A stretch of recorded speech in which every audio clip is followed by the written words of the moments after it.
Bienvenidos al pronóstico de contaminación de la herramienta de predicción de micotoxinas de Biomin, el líder global en manejo de riesgo de micotoxinas.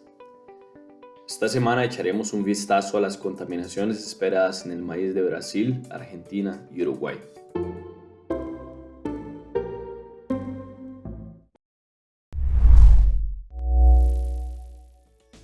El maíz que crece durante la temporada actual está a punto de alcanzar la etapa de grano lechoso en las regiones que sembraron más temprano, hacia el sur de Sudamérica.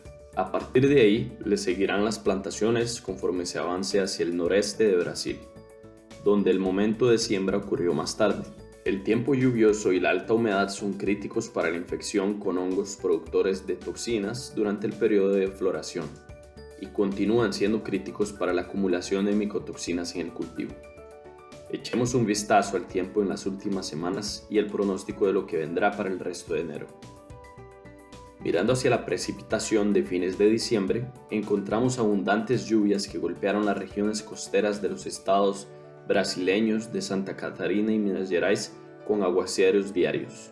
Se registraron precipitaciones similares para Mato Grosso y el oeste de Mato Grosso do Sul, mientras que las regiones intermedias, que incluyen Paraná y el interior de Minas Gerais y Sao Paulo, recibieron lluvias solo de 3 a 6 días en el periodo de 15 días de medición, para cada uno de los cuales al menos 2 horas de lluvia se registraron. En contraste, Uruguay y Argentina recibieron poca o ninguna lluvia.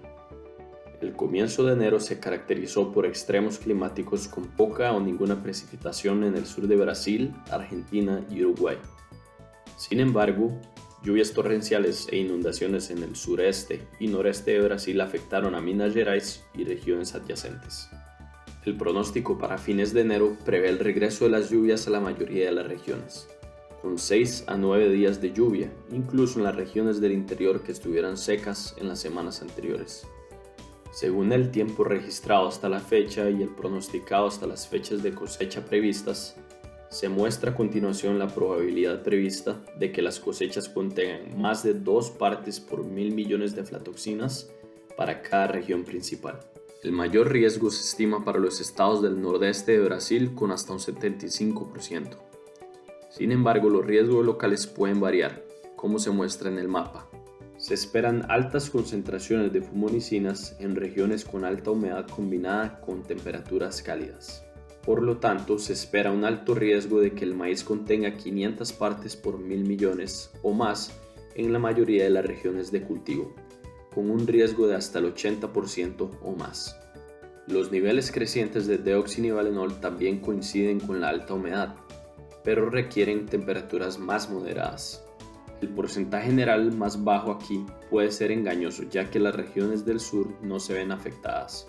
Por ahora, el riesgo estimado para las cosechas que contienen más de 150 partes por 1.000 millones es mayor en el sureste de Brasil, pero también en todas las regiones productoras de Argentina.